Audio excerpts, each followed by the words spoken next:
Howdy. Welcome back. We are in week 2, and look at this handsome man. Hey. He's clean shaven, fresh haircut. Don't fret, he will grow the beard back. And don't fear, because he will get clean shaven again. He goes through cycles. Yeah. It's fun. He keeps it entertaining. Yeah, and he looks good in many different looks. So Entertaining like a Muppet. I am no. I'm a blessed woman. You get to pull off many different images. What would you call that? Hairstyles. Styles. You're stylish. I love it. All right. So last week I had a blooper. We had announced we're going to do our videos, we're going to publish them on Thursdays, and I've been in such a cadence from 2023 that I accidentally published it on Wednesday. So thank you for still joining us a day early. And Joel has decided to put a Band-Aid, I guess, over my blooper, and you have come up with a beautiful idea going forward. We're going to spread our video out over a few different days, so it's not one big block of Time. Yeah. So we'll probably, I think you had suggested, we'll kick off. So we're going to do this like this all in one recording, and we're going to just chunk it out. So every Wednesday will be the first segment.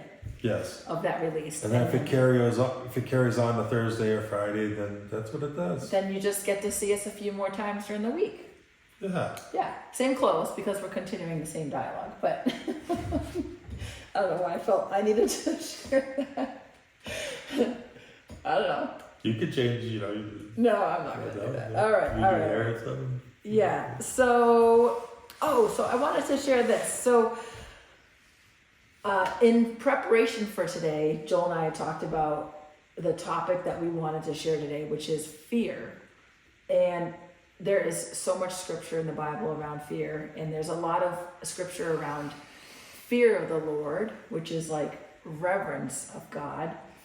And then there's fear in terms of like humanity, like being scared or frightful or having anxiety related to fear. And so we're going to focus the bulk of the conversation on the latter. And maybe at some point in the future we can focus On the reverence, because that is El Primo too. Fear is what stops people from doing the Great Commission. Yes, right? So we got a big boost from the Great Commission, like go out and walk in power, go out and walk in authority, go out and walk with love and compassion.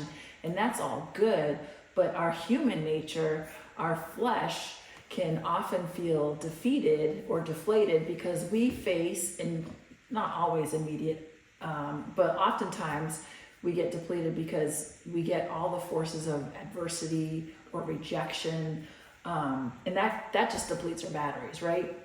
So I thought fear was actually an interesting segue from the Great Commission. You may have different thoughts on that, but that's where my brain went. Yeah, hopefully this one boosts you into acting on the Great Commission. Yes. Okay, so you wanted to kick us off in a couple of scriptures, right? Yeah. So we're going to start with Job. Job 3:25. Yeah. For the thing which I greatly feared is come upon me, and that which I was afraid of is come unto me. So when we allow fear, we plant the seed. Let me read that for you one more time. For the thing which I greatly feared is come upon me.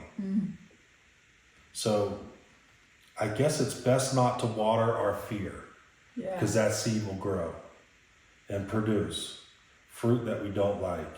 And that which I was afraid of is come unto me. Yeah, that's it's pretty powerful, right? Because we'll get into it later in this segment too, with some scriptures to back this up. But, the more we dwell on the fear, the less we're dwelling on him. Yeah. Yeah, and we got some scripture to help annihilate that fear, because the word says we don't dwell in the fear. Yeah. And you also had another beautiful one in Hebrews. Yeah. right? Yeah, Hebrews chapter 5, verse 7. Yeah. This is Jesus. They're talking about Jesus here. Hebrews chapter 5, verse 7. Who in the days of his flesh, so when Jesus was a man, when he had offered up prayers and supplications with strong crying and tears unto him that was able to save him from death, and was heard in that he feared. That's it's one of my favorite verses. And so that goes back to the Garden of Gethsemane when he threw himself down on the ground and cried out to God to take this cup from him. Mm. But not his will, the Lord's will. Mm. Yeah, I'll talk about that when we get to the reverence part of feared. Yeah. Yeah. I was thinking about, this is probably a very poor analogy, but I was thinking when we were driving home today, I was thinking about like when we go out on a hike or we go out on a picnic and like we pack what we think is necessary for that particular activity or that day, right? And the Great Commission, our backpacks are packed with love, compassion, authority, resilience, right? And I was thinking today, like, how many times, whether by accident or we're completely oblivious to the fact that we're packing our backpacks with things that the Lord does not want us to pack in there. So when we put fear in our backpacks, that is a heavy, heavy weight. Mm. And God has not asked us to pack that. That's right. Yeah. Mm. Just a little tidbit there that kind of was on my mind when we were driving home today. Mm. All right, so let's talk about what God says, what we should do with that, right? Mm. So we wanted to share Deuteronomy 31:6, and I'm going to read that out of the Amplified Version. And okay, I'm going to just start with 6, if that's sure. Okay. Okay. Be strong and courageous. Do not be afraid or tremble in dread before them, for it is the Lord your God who goes with you. He will not fail you or abandon you. That's a pretty big promise. Now what did he tell them to do? Be strong. Yeah. Be courageous. Uh-huh. Do not be afraid. Don't. Do not tremble. Yeah. For it is the Lord your God who goes with you. Yeah. He does not fail you or abandon you. Hmm.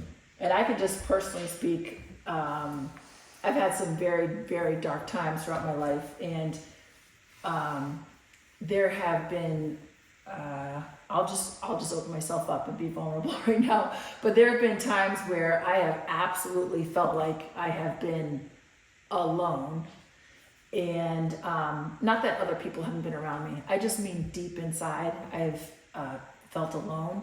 And those are the moments where you either forget or you dismiss or you are such in a deep state you don't speak this life over yourself, right? And you often can find yourself in a place where you're like, what are you doing right now, God? What are you doing? Why are you subjecting me to this season, this time period where I am alone? The people that I thought were my champions and there to help build me up and pick me up when I'm fallen, all of a sudden have scattered. And that's where you just feel really alone. But this is where you have to dig deep into the Word, right? And refresh yourself every day in the Word to remind yourself of these promises. Because you're not going to always walk in sunshine and puppies and cupcakes. Yeah. Gotcha. All right. Let's also move over to Joshua chapter 1, verse 9. And again, I'm going to read out the Amplified. Joel and I kind of compared a couple different versions of the Bible, and we wanted to share with you what we thought was the most impactful versions of this scripture. So verse 9 says, have I not commanded you, be strong and courageous? Well, we just heard that in Deuteronomy. Do not be terrified or dismayed, for the Lord your God is with you wherever you go. So what's the power statement in here? Have I not commanded you? That's kind of serious. So he's reminding them. Well, I would say it's beyond a reminder. Yeah. It's a commandment, right? Yeah. He's told us not to sit in fear, dwell in fear, walk in fear. Yeah. Yeah. Have I not commanded you?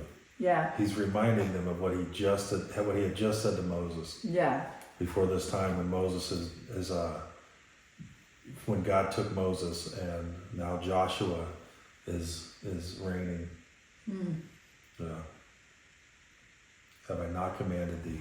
Yeah. Be strong and courageous.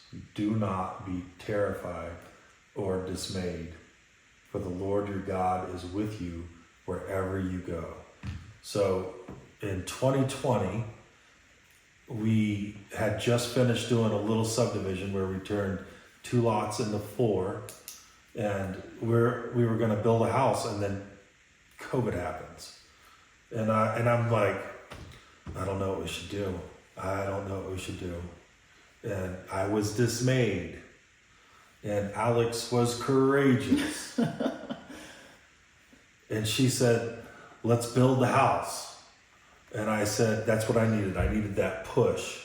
I needed the push off of my dismay into courageous. And we began to build the house. We stepped out in faith and we began to build the house. And then